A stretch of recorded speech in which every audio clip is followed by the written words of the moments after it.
Most entrepreneurs that I meet are charging too little because they don't price based on the real value that they provide. So how do you fix that? Stop charging based on time. They don't give a fiddlers about any of that. All they care about are results. Ever feel like pricing your services is more of an art than a science? One of my clients did. She was undercharging for years until she realized she was actually only billing for FaceTime with her clients and completely overlooking the dozens of hours of prep, strategy, follow up, and everything else that she was doing behind the scenes outside of that client FaceTime. And when she made just one shift, pricing for her total value instead of hours worked, she nearly 1 times 5x'd her revenue without taking on a single extra client. Now, if that sounds like a dream, stick around because in this episode, we're getting crystal clear on how to structure and price your offers so they sell with ease, command premium rates, and leave you feeling confident every time you send a proposal. I'm Deirdre Martin, triple certified award-winning international best-selling author. I help entrepreneurs like you hit their first 100K or their first million without burning out. So here's what you'll walk away with from today's episode. How to structure and present your offers like a freaking pro, why value-based pricing beats hourly rates every single time, and a single client engagement process that makes it easy for prospects to say, heck yeah, how do I get that? Sound good? Great. Let's get into it. Okay. Step 1 is to use a pre-call questionnaire. So before hopping on a call with a prospect, send them a little brief intake form to qualify them. And on that questionnaire, you can ask them about their goals. You can have radio buttons so they only select certain options related to the services you provide. You can ask open-ended questions about their biggest challenges, and you can even ask about their budget. This will weed out tire kickers before you waste time on calls that go nowhere. On your call, once the call is booked, the second step is to send a credentials deck.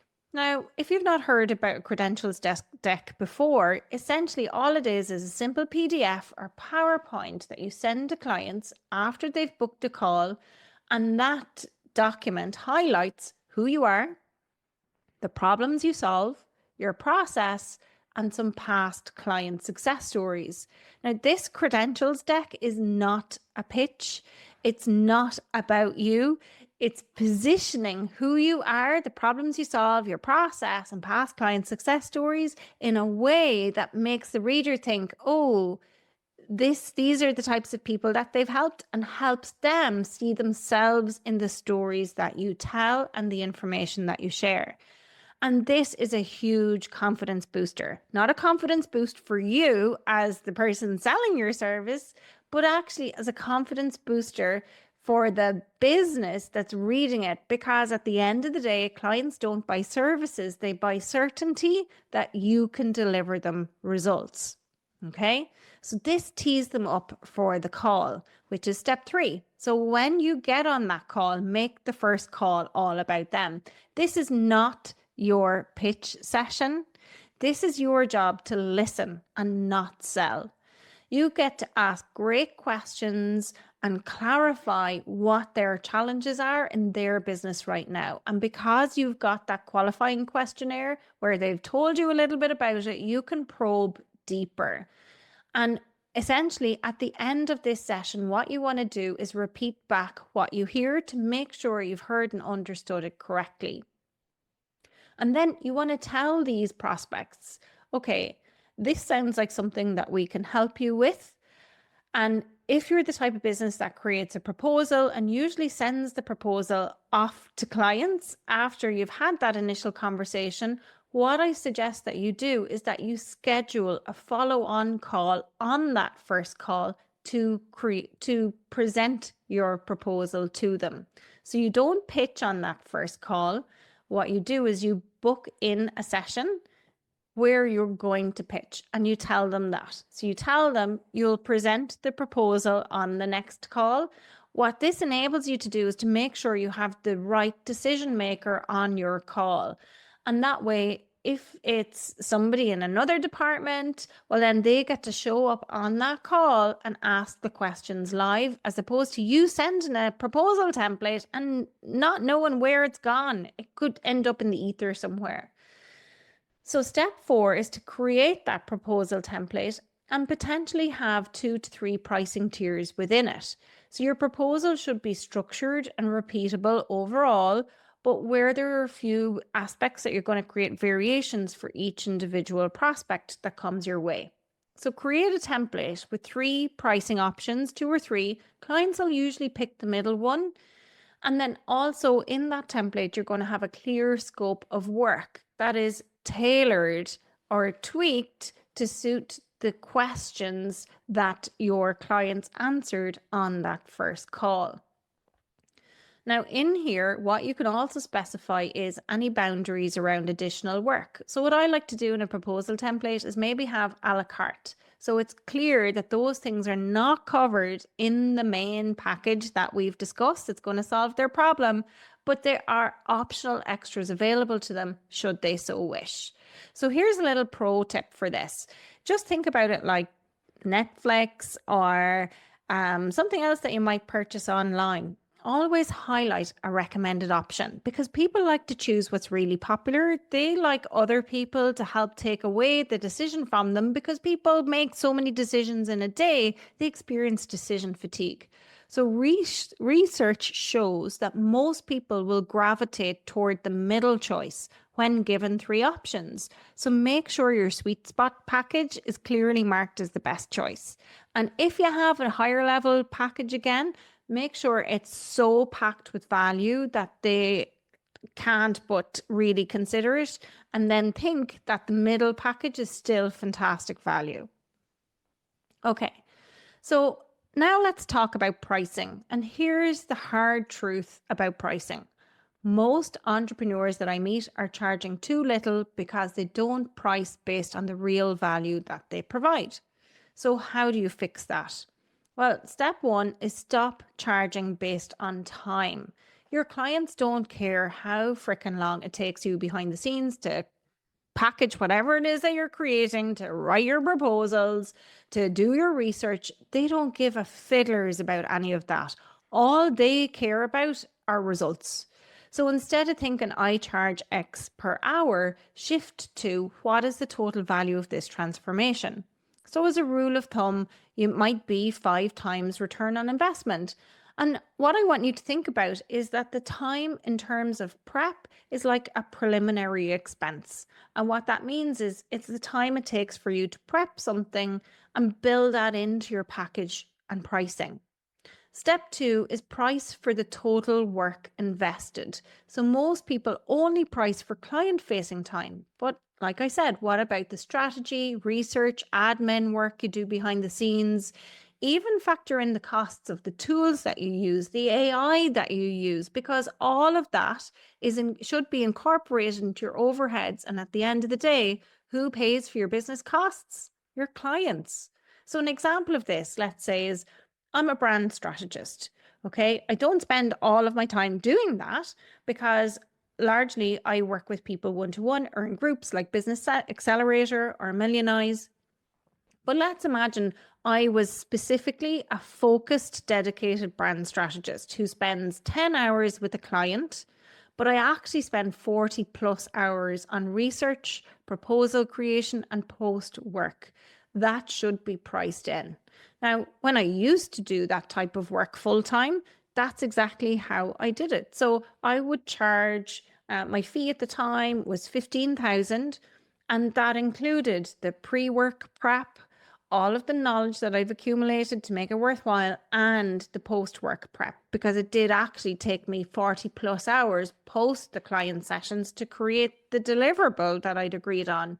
But even though it might be just 2 days FaceTime with a client, I had to price all of that in because that time spent doing the delivery is time spent not serving other clients.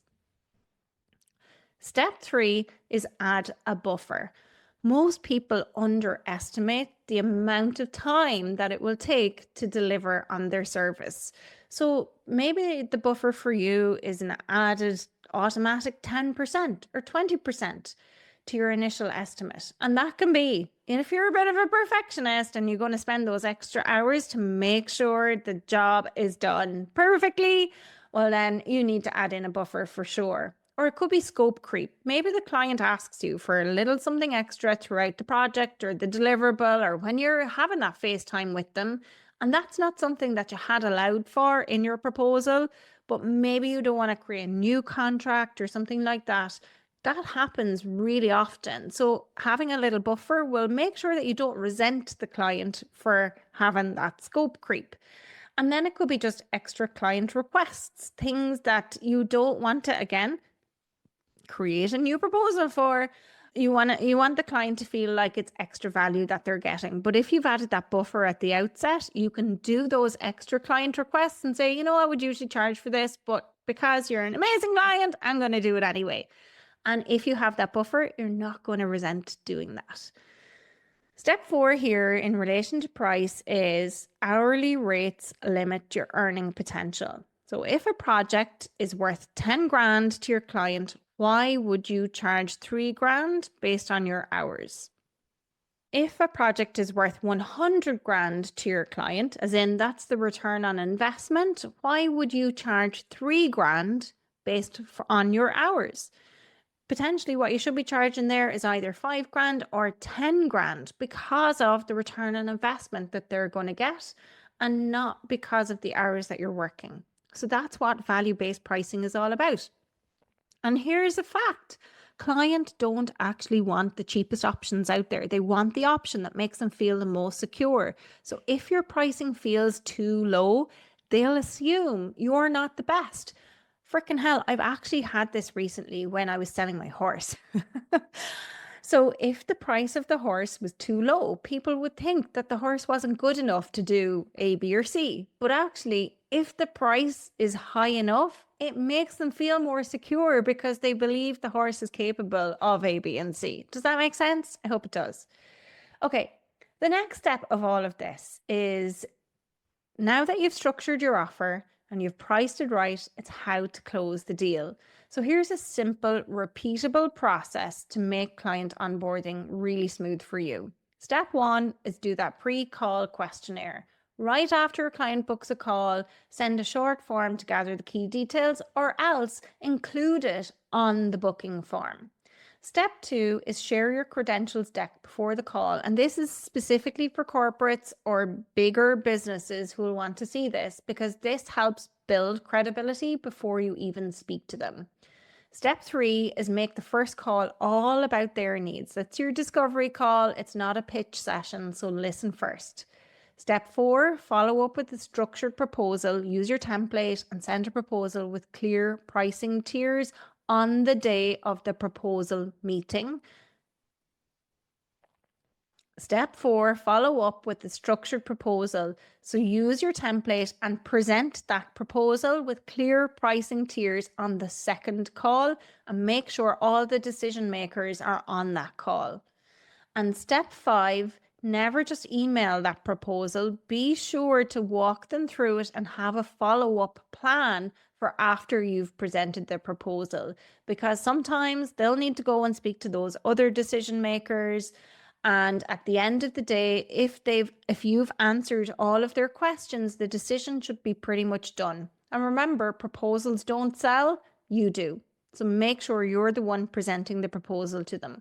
Never email a proposal without a follow-up call, because if you just send a PDF, you lose control of the conversation, the direction of the meeting, and the direction of the sale. So always book a meeting to walk through the proposal together. One more question I get a lot is, when it comes to this and proposals and qualifying questions, should you niche down or offer multiple services within the proposal? And the answer to this is balance, I think, is the key. You've got to position yourself as an expert in one core area, and rather than send out a credentials deck or a proposal that's covering like 50 different things, if you position yourself as an expert in one core area, just think of it like this. If you were specifically looking for heart surgery or brain surgery, well, you wouldn't go to a general surgeon. You look for a cardiothoracic surgeon or you'd look for a neurosurgeon. Your ideal clients are looking for you to be their neurosurgeon or their cardiothoracic surgeon. So being an expert in one core area will actually help make them choose you as opposed to thinking you're a jack of all trades. Mention additional capabilities for sure, but do it without diluting your main focus. Stay flexible, but avoid that being jack of all trades. Again, branding expert as an example, I can offer strategy first, which I do, with optional add-ons like story and messaging. But the main focus should always be clear. So for me, because I love the messaging, I actually help people with their strategy. But for me, what I've discovered is, and you might find this in terms of your positioning for your business, people aren't inclined to pay for so much strategy first. What they like to pay for is getting their messaging clear. But when they come to me, what I have to help them to do is to work on their strategy so we can make the messaging clear. But they don't recognize that the strategy is the problem. So you've got to speak to the problem. Final step is, let's sum this all up. Structure your offers with questionnaires, credential decks, and clear proposals. Stop charging hourly. Price based on value and total work invested. Streamline your sales with a structured engagement process. And right now, what I want you to do is a review of your pricing and see, did you work extra hours than was anticipated? And on average, over the last number of clients you've had, how many extra hours did you work? Calculate what that percentage is and add that buffer into every future proposal that you create. If you want to position your business for premium pricing, well, download my brand strategy checklist from the show notes. And if this episode helped you at all, please share it with a business friend and subscribe to the Master Your Business podcast for no BS growth business strategies. Until next time, keep mastering your business.